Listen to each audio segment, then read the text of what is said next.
প্ৰতিজন মুছলমানৰ বাবে 11 আগষ্ট দিনটো অতি বিশেষ কিয়নো 1 লাখ মুছলমানক লগত লৈ ৰাজ্য কবাবলৈ সাজু হৈছে আমছুৱে উল্লেখ কৰিছে যে মুছলমানে যিসমূহ পোৱা নাই মুছলমানক যিমান মুছলমানক এতিয়ালৈকে উচ্ছেদ কৰা হ'ল সকলোকে ভূমি প্ৰদান কৰিব লাগিব ভূমি প্ৰদান নকৰা পৰ্যন্ত ক্ষান্ত নাথাকে আমছুৱে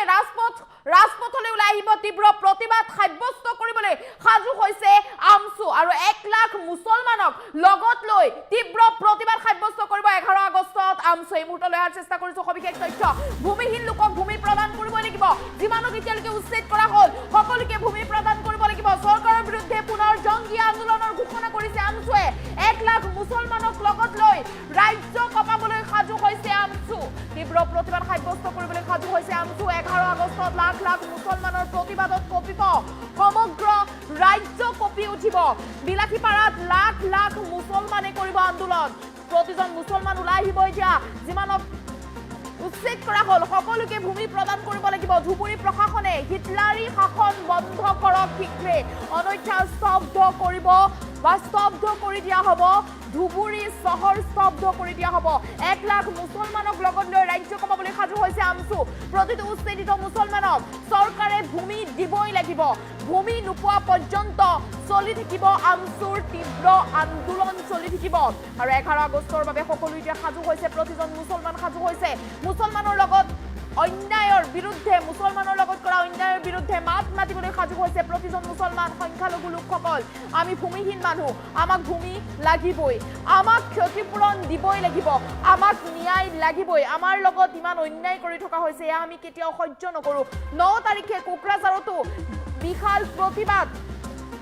হ'বলৈ গৈ আছে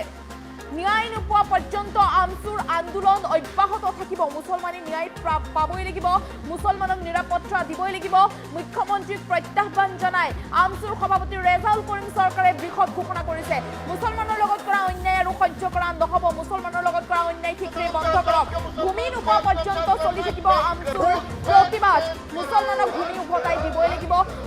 ভূমি নোপোৱা পৰ্যন্ত আমছুৱে প্ৰতিবাদ চলাই থাকিব চৰকাৰৰ বিৰুদ্ধে পুনৰ জংগী আন্দোলনৰ ঘোষণা কৰিছে আমছুৱে 11 আগষ্টত লাখ লাখ মুছলমানে প্ৰতিবাদ সাব্যস্ত কৰিবলৈ সাজু হৈছে 11 আগষ্ট দিনটোত প্ৰতিজন মুছলমানৰ বাবে এটা বৃহৎ দিন প্ৰতিজন মুছলমানৰ বাবে এটা ডাঙৰ দিন যিমান পাৰে আপুনি প্ৰতিজন মুছলমানৰ লগত এই খবৰটো শ্বেয়াৰ কৰক কিয়নো 11 আগষ্ট হৈছে প্ৰতিজন মুছলমানৰ বাবে এটা বৃহৎ দিন হ'বলৈ গৈ আছে প্ৰতিজন মুছলমানৰ বাবে প্ৰতিজন ভূমিহীন মুছলমানৰ বাবে এটা ডাঙৰ দিন হ'বলৈ গৈ আছে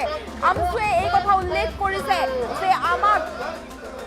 ভূমি ঘূৰাই দিবই লাগিব এতিয়ালৈকে যিমানক উচ্ছেদ কৰা হ'ল উচ্ছেদিত পৰিয়ালক ভূমি উভতাই দিবই লাগিব আৰু ভূমি নোপোৱা পৰ্যন্ত প্ৰতিবাদ কৰি যাবলৈ সাজু হৈছে আমছুৱে 11 আগষ্টত লাখ লাখ মুছলমানৰ প্ৰতিবাদত সমগ্ৰ ৰাজ্য কঁপিব বিলাসীপাৰাৰ লাখ লাখ মুছলমানে আন্দোলন কৰিব বিভিন্ন প্ৰান্তৰ প্ৰতিজন মুছলমান ওলাই আহিব 1 লাখ মুছলমান সাজু হৈছে এতিয়া প্ৰতিবাদ কৰিবৰ বাবে উল্লেখ কৰিছে যে মুছলমানে কেতিয়াও হাত সাবটি বহি নাথাকে মুছলমানৰ লগত কৰা অন্যায়ৰ বিৰুদ্ধে মুছলমানে মাত মাতিবই মুছলমানক ন্যায় দিবই লাগিব মুছলমানক সুৰক্ষা দিবই লাগিব এতিয়ালৈকে যিমান লোকক উচ্ছেদ কৰিলে সকলোকে দিব লাগিব ভূমি হৈছে আমাৰ অধিকাৰ গতিকে ভূমি প্ৰদান কৰিবই লাগিব ভূমি নিদিয়া পৰ্যন্ত আমি কিন্তু ক্ষান্ত নাথাকো 1 লাখ মুছলমানক লগত লৈ ৰাজ্য কমাবলৈ সাজু হৈছে আমছুৱে 11 আগষ্ট দিনটো প্ৰতিজন মুছলমানৰ বাবে এটা বৃহৎ দিন হ'বলৈ গৈ আছে প্ৰতিজন মুছলমানৰ বাবে এটা ডাঙৰ দিন হ'বলৈ গৈ আছে আমছুৱে ৰাজ্য কমাবলৈ সাজু হৈছে ধুবুৰী প্ৰশাসনে হিটলাৰী শাসন শীঘ্ৰে বন্ধ কৰক অন্যথা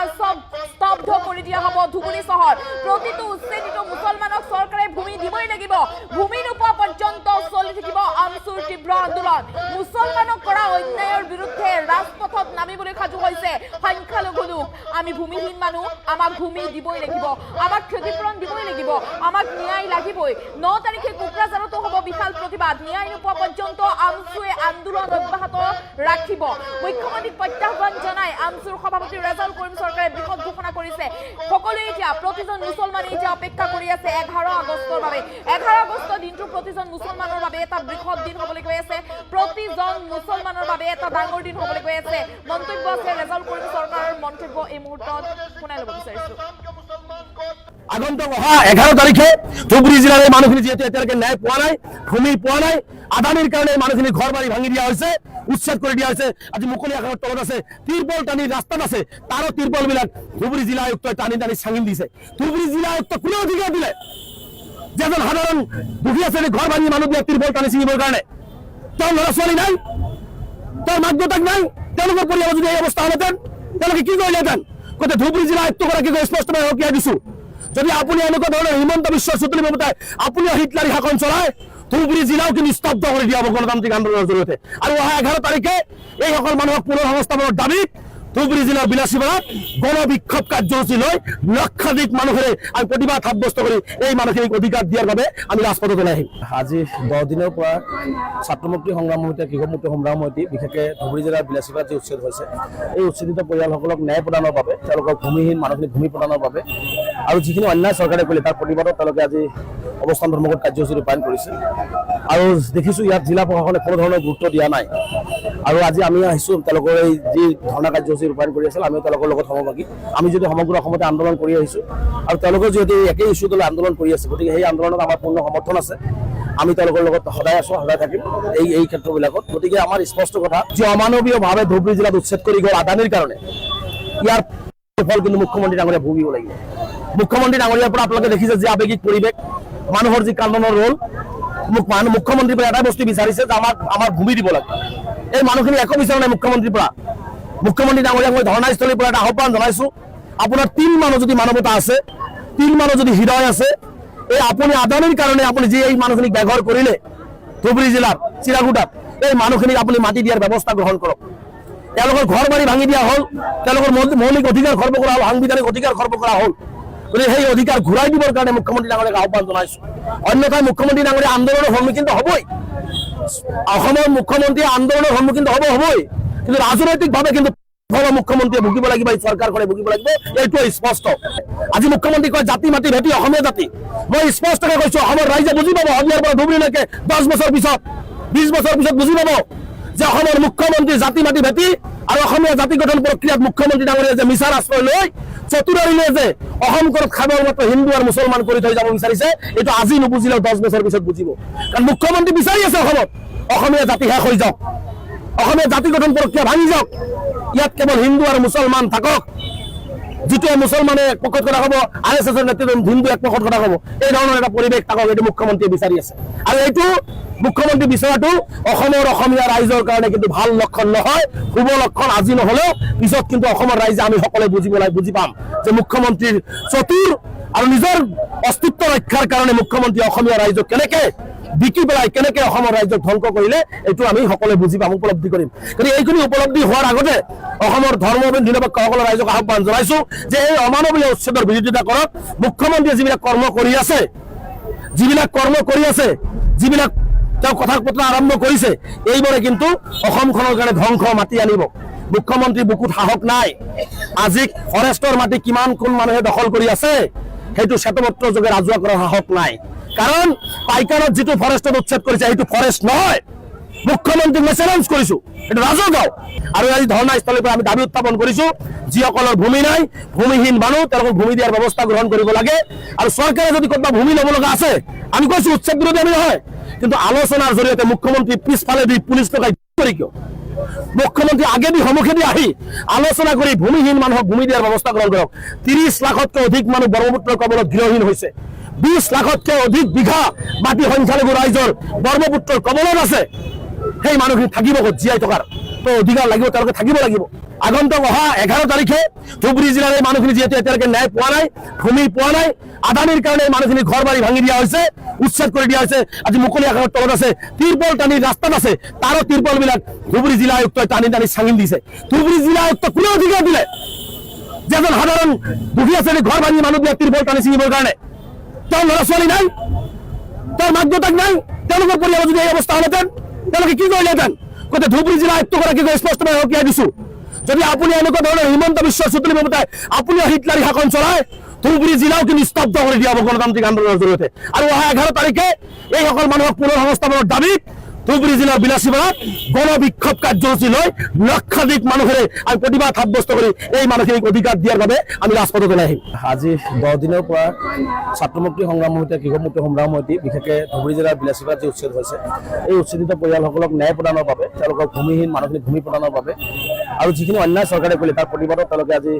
অৱস্থান ধৰ্মঘট কাৰ্যসূচী ৰূপায়ণ কৰিছে আৰু দেখিছোঁ ইয়াত জিলা প্ৰশাসনে কোনো ধৰণৰ গুৰুত্ব দিয়া নাই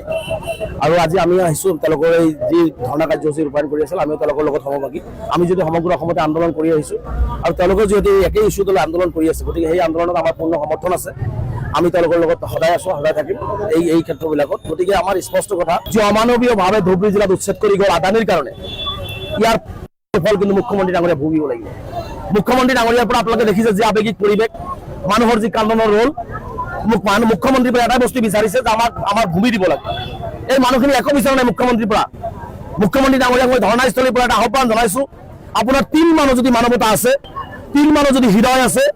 এই আপুনি আদানীৰ কাৰণে আপুনি যি এই মানুহখিনিক ব্যৱহাৰ কৰিলে ধুবুৰী জিলাৰ চিৰাগুটাত এই মানুহখিনিক আপুনি মাটি দিয়াৰ ব্যৱস্থা গ্ৰহণ কৰক তেওঁলোকৰ ঘৰ বাৰী ভাঙি দিয়া হ'ল তেওঁলোকৰ মৌলিক অধিকাৰ খৰ্ব কৰা হ'ল সাংবিধানিক অধিকাৰ খৰ্ব কৰা হ'ল গতিকে সেই অধিকাৰ ঘূৰাই দিবৰ কাৰণে মুখ্যমন্ত্ৰী ডাঙৰীয়াক আহ্বান জনাইছোঁ অন্যথাই মুখ্যমন্ত্ৰী ডাঙৰীয়া আন্দোলনৰ সন্মুখীন হ'বই অসমৰ মুখ্যমন্ত্ৰীয়ে আন্দোলনৰ সন্মুখীন হ'বই কিন্তু ৰাজনৈতিকভাৱে কিন্তু মুখ্যমন্ত্ৰীয়ে ভুগিব লাগিব এই চৰকাৰখনে ভুগিব লাগিব এইটো স্পষ্ট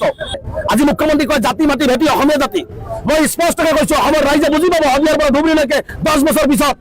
20 বছৰ পিছত বুজি পাব যে অসমৰ মুখ্যমন্ত্ৰী জাতি মাটি ভেটি আৰু অসমীয়া জাতি গঠন প্ৰক্ৰিয়াত মুখ্যমন্ত্ৰী ডাঙৰীয়া যে মিছাৰ আশ্ৰয় লৈ চতুৰাৰীলৈ যে অসমখনত খাবৰ মাত্ৰ হিন্দু আৰু মুছলমান কৰি থৈ যাব বিচাৰিছে এইটো আজি নুবুজিলেও 10 বছৰ পিছত বুজিব কাৰণ মুখ্যমন্ত্ৰী বিচাৰি আছে অসমত অসমীয়া জাতি শেষ হৈ যাওক অসমীয়া জাতি গঠন প্ৰক্ৰিয়া ভাঙি যাওক ইয়াত কেৱল হিন্দু আৰু মুছলমান থাকক যিটোৱে মুছলমানে এক পক্ষত কথা ক'ব RSSৰ নেতৃত্বত হিন্দু এক পক্ষত কথা ক'ব এই ধৰণৰ এটা পৰিৱেশ থাকক এইটো মুখ্যমন্ত্ৰীয়ে বিচাৰি আছে আৰু এইটো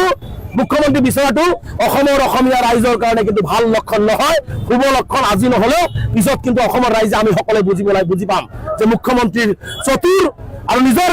অস্তিত্ব ৰক্ষাৰ কাৰণে মুখ্যমন্ত্ৰী অসমীয়া ৰাইজক কেনেকে